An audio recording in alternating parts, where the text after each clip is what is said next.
So a good while ago, I made a video on my channel called the top 5 micro farms that you need. And in that video, I showed off this automatic chicken cooker that you see in front of you. Now this design did work, but it was not as efficient as it could have been, and it also did not work very well in Minecraft Bedrock Edition. So I went back to the drawing board and came up with a brand new chicken cooker design that works in both Java and Minecraft Bedrock Edition, as well as the redstone is a lot nicer. So in today's video, we're going to be taking a look at this automatic chicken cooker, and we're getting started right now. So I don't want to focus this tutorial on the old design, but if you do want to go and see this design and how inefficient it is, and then compare it to the new design that we're making here, I'll leave an iCard on screen now to where you can see the top 5 micro farms video. But without further ado, let's go ahead and build this new and improved design. So the first thing that we're going to do is start off with a chest here at the front, and then out of the back of that chest, we are going to have a hopper running into it. On top of that hopper, we are going to put a smooth slab on top. It can be any slab, doesn't particularly matter. I just think that the smooth looks the best. Next, what we're going to do is we are going to take some dispensers and point them toward that slab. So what I'm going to do is just place a dispenser like so and another dispenser like so, to where this dispenser is actually firing into this half slab. Next, what we're going to do is we're going to block this in with a bit of glass on each and every side. This is going to be your kill chamber for your chickens that are hatched from the egg. Next thing that we're going to do is we're going to take some hoppers and we're going to run it into the back of the bottom dispenser down here, just like so, and then run it up just like so. On top of this hopper is where your hatching chickens or your laying chickens are going to sit. So you just need to make a small containment area up here in order to hold those chickens. So just like so, get your chickens inside of this 1x1 area and then just put a glass block on top to keep them in.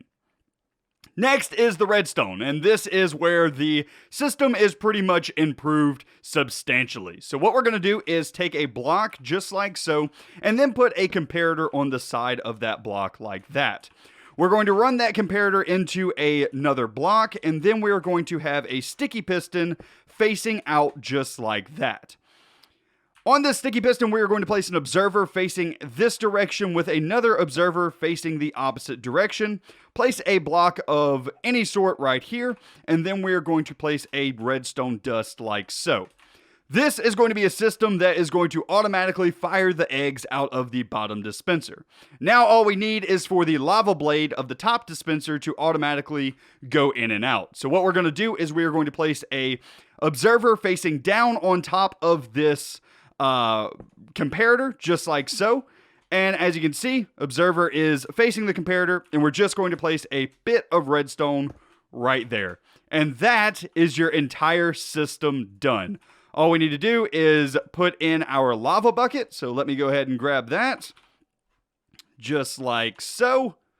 Place that in your top dispenser just like that, and then you can cap this thing off. Now, all you need to do is get some chickens in, and whenever they lay eggs, you will see that this system runs absolutely perfectly.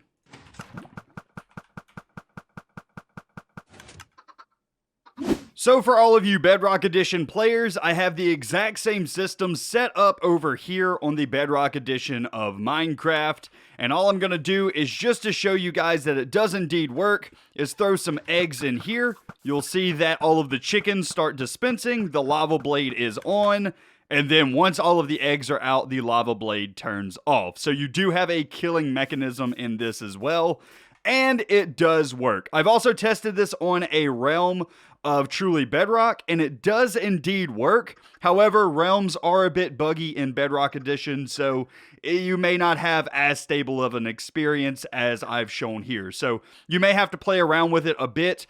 If you do need to adjust some of the timings, I recommend removing this redstone and placing a repeater going into that block. And then you can just adjust the timings however much you need to. But this is it working in Bedrock Edition. Okay, so the rest of this video is going to be dedicated to frequently asked questions, things that I think you guys may ask in the comments section down below, but As always, if you do have questions about the design, you can always join our Discord, and somebody there can usually help you, whether you need troubleshooting or you're just curious about the redstone used in this design. But first and foremost, one of the frequently asked questions that I get on the top 5 microfarms video is how do you get the chickens in the hatching chamber? So the way that I like to do it is I like to go around my world and collect a ton of eggs and then breed the chickens up once they grow up. I find this to be the easiest method, but there's a couple of ways that you can get chickens up here. First and foremost, you're going to want to make this area too high so that the chickens can't get out. So just like so, now any chickens that are in this area are not able to get out, and you can kind of, hatch things in here. So first method is if you have a chicken in your world, you can just lead it into this area using some wheat seeds. Very easy, and then once you have a couple of chickens in here, you can just breed them up with seeds to get more and more chickens. Another way to get chickens into this area is just using eggs. Collect up a bunch of eggs from around your world. Usually chickens, I think they lay them every 2 minutes.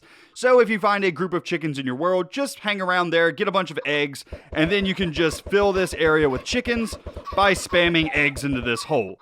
This is a pretty efficient method to get chickens in here as well, but probably the most stable is still going to be breeding. Get 2 chickens in here and then breed them up with seeds over and over again until you just get a ridiculous amount of chickens in here constantly laying eggs.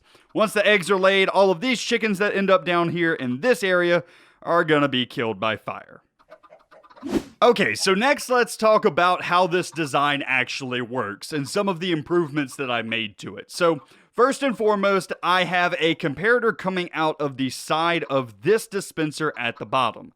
All this is doing is detecting whenever any items are in this dispenser, whether it be eggs, chicken, feathers, whatever happens into this dispenser is automatically going to be dispensed out. This comparator is going to check to see if any items are in that dispenser, and that comparator is going to power this piston. Now this piston is going to move this observer block over in front of this observer. And an interesting feature about observers is that whenever they are facing each other, they constantly tick back and forth. So this observer updates this observer then updates this observer, then this observer updates this observer, and it just goes back and forth, basically making an infinite clicker, kind of like what we did with our redstone comparator in the last video. And then I just have out of the back of this observer a normal block, so this block gets powered, and then this block powers this piece of redstone. This piece of redstone goes into this block, which is powering this dispenser right here. So that is our entire dropper system that shoots out the eggs, done.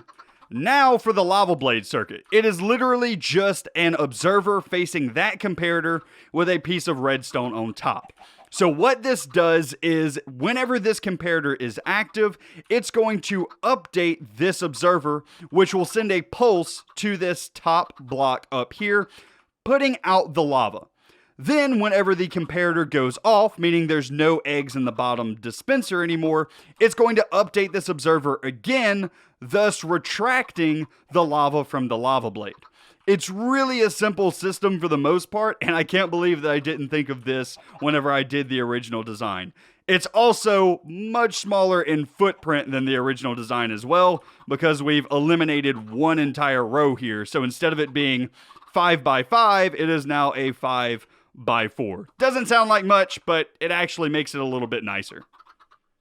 And I think that is pretty much all for this video, ladies and gentlemen. Obviously, if you have any questions, do leave them in the comments down below. I will be sure to read all of the comments. So if anything is not working for you and you need assistance, I highly recommend the comment section. People can help you out there, as well as my Discord. We're always active in there, and some of us will be able to help you out. But anyway, guys, that is going to be it for me today. I do hope that you enjoyed. If you did, be sure to leave a like on the video, as well as if you're new around here, be sure to subscribe. But anyway, guys, that's going to be it for me today. I hope you enjoyed, and I will see you in the next one. You guys have a great day.